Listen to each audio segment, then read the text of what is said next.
Nagbahagi ang Dreamscape Entertainment ng ilang mga larawan at video kung saan namataan na umattend sa naturang screening ang mga kapatid ni Janine Gutierrez na sina Jessica at Max Gutierrez at ang ilan pang kaibigan ay naandun din.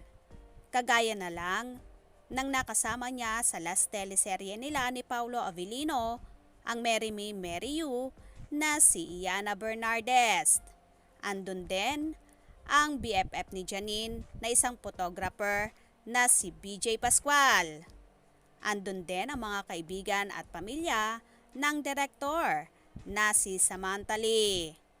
Kitang-kita mo ang suporta ng mga kaibigan at pamilya ni Janine sa aktres at sa buong cast ng serye.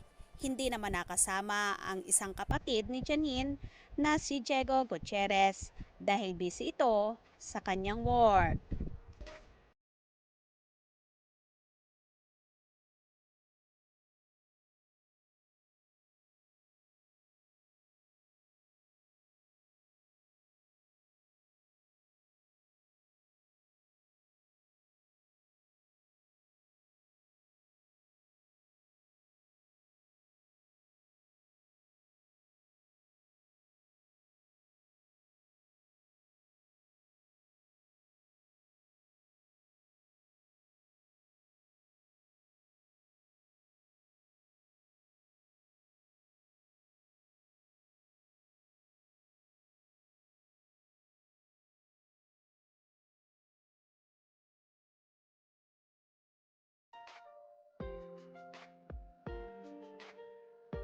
Samantala, hinahanap naman sa black screening na yon ang rumored boyfriend ni Janine na si Paulo Avellino.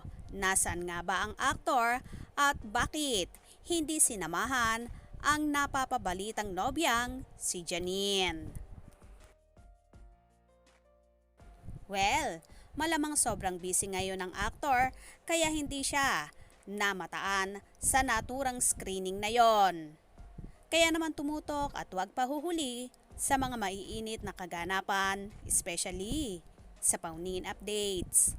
Mga kascoop, anong inyong magiging reaction sa bidyong ito? Comment below!